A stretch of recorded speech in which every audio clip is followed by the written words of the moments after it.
जय माता जी की साहब। जय माता जी। साहब अपना परिचय दीजिए। नाम रणजीत सिंह पंवार जी। रावत राजपूत भारतीय संगठन राष्ट्रीय अध्यक्ष। जी, तो आज आप कुछ मुद्दा रखना चाह रहे थे, तो आप किस बारे में आज बताना चाहेंगे? सभी रावत राजपूत के जितने भी हमारे मित्रगण जुड़े हुए हैं फेसबुक और यूट्यूब के माध्यम से, उनको देखो, हमने तो एक सामाजिक संगठन बनाया है समाज के उद्धार के लिए। तो हमारा तो समाज के प्रति ही कोई मैसेज रहता है और समाज के प्रति ही कोई कार्य रहता है जी। और हम समाज के प्रति समाज को जागरूक करने के लिए ही कोई बात करेंगे। जी बिल्कुल। तो आज का आपका क्या मुद्दा रहेगा? मुद्दा ये है कि ये रावत नाम से जो जाति चल रही है अभी राजस्थान में, जी ये मूल रूप से रावत एक उपाधि है, जी जाति नहीं है। जी और जिन लोगों ने इसको जाति बनाई है जी उन लोगों को हम कहना चाहते हैं, भाई आप जाति किस आधार पे बना रहे हो इसको? जी। क्या प्रूफ है आपको कि जी। इन लोगों की जाति है जो रावत है, इन लोगों की जाति राजपूत है। जी और नरवर से लेकर के दिवेर तक, ठेठ तक इनके जो ऐतिहासिक गांव बसे हुए हैं, जी। और नरवर से लेकर दिवेर तक इनके जो वीर महापुरुष, जो इनके दादा परदादा, जो भी इनकी जो रावत उपाधि वाले राजपूत है, जिनके बुजुर्ग कई जगह रण में काम आए हुए हैं, कई जगह उनकी देवली है, कई जगह उनकी छतरियां बनी हुई है, स्थान बने हुए हैं। जी बिल्कुल। जब आप इनको यदि राजपूत नहीं मानते हो तो उस टाइम के अंदर, पुराने टाइम के अंदर युद्ध लड़ने का अधिकार तो राजपूत का ही था। जी। तो रावत सरदार कैसे शहीद हो गए, कैसे वीरगति को प्राप्त हो गए, कैसे उनकी छतरियां बन गई, कैसे वो रणभूमि में काम आ गए, यदि वो राजपूत नहीं थे तो? पहले तो इस बात का उत्तर देना होगा इन लोगों को। जी बिल्कुल। ये क्षत्रिय वंश से जो ताल्लुक रखते हैं और फिर जिन्होंने राज किया है, राजा का पुत्र ही राजपूत कहलाते आए हैं। ये कोई जाति थोड़ी है जी। भाई, जो राजघराने से निकल के आए हैं जी बिल्कुल, वो राजपूत है ना। जी। और ये रावत की उपाधि तो चित्तौड़ के युद्ध में, जी। रानी पद्मावत के समय में, जी। रावल रतन सिंह जी। उनके समय में, जी। गोरा और बादल को और उनके सहयोग के अंदर, उनके साथ में जो भी वीरगति को प्राप्त हुए, उनको रावत की उपाधि मिली। जी बिल्कुल। और करमचंद जी पंवार, जिन्होंने बप्पा रावल जी का जीवन बचाया, जी, उनको रावत की उपाधि मिली। जी। वील जी चौहान, जी, जिन्होंने जो मेवाड़ पे आक्रमण करने वाले जो बादशाह इल्तुतमिश, हाँ, वो आया था, उसकी मूंछ और उसकी बेगम की चोटी काट के मारावल को भेंट करी, उसके उपलक्ष्य में उनको रावत की उपाधि मिली। जी। तो ये तो उपाधि है, उपाधि। ये वो श्रेष्ठ राजपूत है। जी बिल्कुल। जो राजपूतों में जो एक बब्बर शेर का जिन्होंने काम किया, वो रावत राजपूत है। शुद्ध राजपूत, शुद्ध राजपूत, जिन्होंने राजपूत होने का परिचय दिया, क्षत्रिय होने का परिचय दिया, जी। अपने खून में उबाल लाए, शत्रुओं के सामने तलवार चलाई लेकिन घुटने नहीं टेके थे, वो है रावत राजपूत। जी बिल्कुल। जिनको आपकी औकात नहीं है कि आप उनको सिर्फ रावत तक सीमित रख सकते हो। जी। आपको रावत राजपूत कहना पड़ेगा। जी बिल्कुल। आपके ये जगह जगह आपके कुकर्त करने से कुछ नहीं होगा। जी। आप राजनीति करने वाले, आपको जितने भी रावत उपाधि वाले जो दूसरी जाति वाले हैं, उनको आप कुछ करने के लिए आप इनको भी रावत सिर्फ एक रावत के नाम से रखते हो कि हमारे को सारे रावत जिनके उपाधि रावत लगती है वो सारे हमारे को वोट देंगे। जी। तुम्हारे वोट से मतलब है, वोटों के चक्कर के अंदर तुम ये जो समाज की मान मर्यादा को हम समाज के युवा इनको खंडित नहीं करने देंगे। हर युवा का रोष है आज के टाइम में। जी बिल्कुल। और युवा का रोष गलत नहीं है। पहले भी कई बार छेड़छाड़ की गई है, जैसे कि ओबीसी में कैटेगरी में डलवाने के लिए, फायदा देने के लिए राजपूतों में से हटा के और सिर्फ रावत ही रख दिया। देखो, ओबीसी कैटेगरी कोई जाति से नीचे होने की वजह से नहीं है जी, पिछड़े वर्ग की वजह से। ओबीसी कैटेगरी इसलिए है कि ये रावत राजपूत सरदार नरवर से लेकर दिवेर तक इन मेरवाड़ा क्षेत्र पे राज किया। तो उस टाइम में अंदर स्वाभिमान से चलते इनके कई गांव आज बहुत बड़े भयंकर वन और भयंकर जंगलों के अंदर, भयंकर पहाड़ों के अंदर है। वहां पर इनके खेतीबाड़ी करने के लिए जागीरें नहीं थी जी, और ये वहाँ पे शिक्षा के लिए स्कूलें नहीं थी जी बिल्कुल। तो इसीलिए शिक्षा से भी वंचित थे, जमीन जायदाद से वंचित थे जी। इसीलिए इनको ओबीसी कैटेगरी में रखा है, ना कि ये जाति से छोटे हैं इसलिए कैटेगरी में रखा है। अन्य पिछड़ा वर्ग, हाँ, अन्य पिछड़ा वर्ग में रखा है जी। तो उसमें कोई दिक्कत वाली बात नहीं है जी। लेकिन दिक्कत ये है कि आप इनकी जाति, इनके मूल वंश को यदि आप खत्म करने की कोशिश करते हो जी, उससे सबको दिक्कत है। ये लेकिन मूल फिर वंश भी आपको खत्म नहीं करना। लोग ये कहते हैं कि आपने आरक्षण के चक्कर में आकर ओबीसी कैटेगरी में आप जगह ले ली और हम आज भी जनरल में हैं, ऐसा क्यों हुआ? किन कारणों की वजह से ऐसा हुआ? किसी भी रावत सरदार ने ओबीसी में जाने के लिए मेहनत नहीं करी जी। ये तो गवर्नमेंट ने भौगोलिक क्षेत्र देखते हुए ऑटोमेटिक इनको उस कैटेगरी में रखा है। अच्छा। ये जो रावतों के जो समाज के जो नेता बनते हैं जी। ये बार बार आरक्षण का झुंझुना बजाते हैं जी। पिछले 30 साल से आरक्षण का झुंझुना बजा रहे हैं। किसी को आरक्षण दिला नहीं पाए, लेकिन बड़े समय तक राज जरूर किया इन लोगों ने, इनको बेवकूफ बना करके।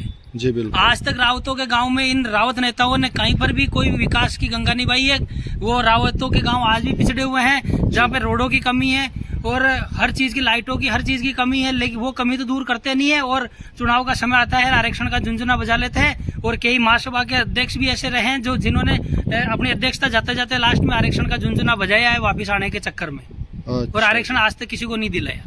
जी बिल्कुल। हमारे समाज में ही कहीं ना कहीं कमी है कि हमारे सांसद एमएलए सभी बनते हैं, लेकिन फिर भी गांवों का विकास आज भी ठप पड़ा है। और दूसरी बात, इन आरक्षणवादी जीवों को मैं कहना चाहूंगा जी कि आपको आरक्षण भी मांगना है तो आप समाज की भौगोलिक स्थिति बता करके मांगो ना। आप समाज को किसी गैर जाति से, दूसरी जाति से जोड़ करके क्यों आरक्षण मांगते हो? जी बिल्कुल। आप समाज, आपका खून शुद्ध है, आप ओरिजिनल क्षत्रिय हैं, आपके बाप दादाओं ने मुगलों का सामना किया, अंग्रेजों का सामना किया। ये मान लो कि जब भी खून की एक नदी बहा दी और हाँ। फिर जो उनका आज सम्मान उस हिसाब से नहीं मिल पा रहा है, जो उन्होंने कार्य किए उस हिसाब से, यही कहना आपका? अजमेर के सम्राट पृथ्वीराज चौहान के युद्ध में रावतों ने वीरगति पाई है। जी। रावत सरदारों के बाप दादाओं ने, इनके पूर्वजों ने बलिदान दिया है। महाराणा प्रताप के युद्ध में इनके पूर्वजों ने बलिदान दिया है। बप्पा रावल के समय में इनके पूर्वजों ने बलिदान दिया है। शेरशाह सूरी और ये जो मारवाड़ के शासक मालदेव जी, इनके युद्ध के अंदर रावत सरदारों ने बलिदान दिया है। महारावल रतन सिंह जी के समय के अंदर भी इन्होंने बहुत अपने पूर्वज खोए हैं, लेकिन आज तक किसी के सामने घुटने नहीं टेके। किसी के सामने, चाहे अंग्रेज आए, चाहे मुगल आए, चाहे मराठा आए, चाहे कोई भी आए, किसी के सामने घुटने नहीं टेकते हैं। ये बहादुरी से और वीरता के साहस के हिसाब से इन्होंने राज किया। इसीलिए रावत इनका टाइटल है, राजपूत इनकी मूल पहचान है। टाइटल को साथ में रखते हुए, उपाधि को साथ में रखते हुए ये रावत राजपूत घोषित होना चाहिए। और ये रावत राजपूत हमारा हक है, अधिकार है, समाज का लेके रहेंगे। और ये टुच पंजे जो ये 20-25 लोग जो राजनीति वाले हैं ना, इनको ये भी मालूम नहीं कि अपने दादा का परदादा का नाम क्या है, और ये आकर के ये समाज के बारे में वकालत झाड़ते हैं और समाज के बारे में उल्टे सीधे बोलते हैं। यहाँ पर ये पूरे मंदिर का इतिहास चेंज कर दिया। यहाँ पर पहले अखिल भारतीय रावत राजपूत समाज लिखा हुआ था, वहाँ पर सिर्फ अखिल भारतीय रावत समाज लिख दिया। क्यों ऐसा क्यों किया? ऐसा करने से क्या मिल गया इनको? जी बिल्कुल, इनको कहीं ना कहीं वोटों के लिए। और यदि आपको राजपूतों से भिन्न करके रावत सबसे ज्यादा रहते हैं अजमेर में। आपको पता है कि जैसे रावत भौगोलिक स्थिति इनकी रावतों की ज्यादा है यहाँ पर, जहाँ बाहर जैसे भारत में सबसे ज्यादा अगर रावतों की बात होगी कि रावत कहाँ रहते हैं, रावत उपाधि प्राप्त, तो वो सबसे ज्यादा अजमेर जिले में है। तो कहीं ना कहीं राजपूतों से अलग होकर ये खुद अपने आप को नेता बनाने के लिए कहीं ना कहीं ये राजपूतों से अलग फटाके और फिर ये वोट ले लेते हैं रावत जातियों से। सिर्फ देखो, रावत क्षेत्र में रावत ही नेता बनता आया है। जी बिल्कुल। ये बाहर का आकर के कौन नेता बन रहा है यहाँ पर? ये रावत भी अपने आप में राजपूत ही है। जी। और दूसरी बात, आपको नेता बनना है तो नेतागिरी करिए ना। जी। आप समाज में विकास करके वोट लीजिए ना। जी। समाज को आप ये फालतू के गुमराह करके वोट लेने की कोशिश क्यों करते हो? जी। तराजुओं में तोल दिया, अलग अलग तराजू में रख दिया, रावत अलग हो गए, राजपूत अलग हो गए, ऐसा करके सिर्फ राजपूतों का पलड़ा भारी है। तो वोट के चक्कर में इन्होंने कुछ सिर्फ अजमेर ही नहीं, जी, नरवर से लेकर के दिवेर तक, जिसको मेरवाड़ा क्षेत्र बोला जाता है, वो मेरवाड़ा के लिए लोग अलग अलग भ्रांतियां फैलाते हैं, लेकिन उसका मतलब ये है कि इसमें पर्वत क्षेत्र है। मेरू मतलब पर्वत होता है जी संस्कृत के अंदर। तो मेरवाड़ा क्षेत्र, मेरवाड़ में रहने वाले लोगों को मेरवाड़ा मेर कह दिया पहले के समय में, अंग्रेजों ने कह दिया। और अंग्रेज तो वैसे ही शत्रु थे जी, सबके शत्रु थे, वो तो दुश्मन थे। उनका तो काम था इतिहास बिगाड़ना। आज हमारे समाज के जो बुद्धिजीवी लोग जो पढ़े लिखे हैं ना, वो अंग्रेजों का इतिहास पढ़ते हैं। अच्छा। और उनको ये सोचना चाहिए कि तुम्हारे बाप दादाओं ने, तुम्हारे पूर्वजों ने समाज का इतिहास जिंदा रखने के लिए और समाज के आचार विचार व्यवहार जिंदा रखने के लिए, समाज की पीढ़ी को जिंदा रखने के लिए एक व्यवस्था बनाई हुई है। जागा भाई बाट इन लोगों की शुरू से ये रावत राजपूत समाज के साथ में, और इसको आज कानून भी मानता है जी। उस चीज को तो ये मानते नहीं है जी। और ये अंग्रेज जो इनके शत्रु जो लिख करके चले गए, उनका तो काम था लोगों को नीचा दिखाना और अपना गुलाम बनाने के लिए।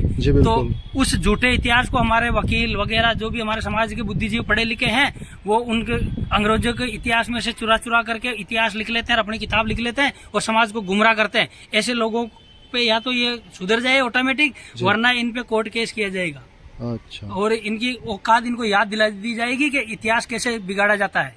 जी बिल्कुल, कहीं ना कहीं भ्रमित कर रहे हैं ये आम जनता को, जो अपने काम से काम रखते हैं और जो पढ़ाई लिखाई करते हैं उनको ये कहीं ना कहीं गुमराह ही कर रहे हैं। जी बिल्कुल। और जैसे कि अंग्रेजों ने तो इंडिया को भी इंडियन कहा था हमें, वो एक तरह से गाली थी, जबकि भारत हिंदुस्तान कहलाता था, भारत कहलाता था, अखंड भारत नाम था जिसका भारत किया धीरे धीरे टुकड़ों में तोड़ा गया।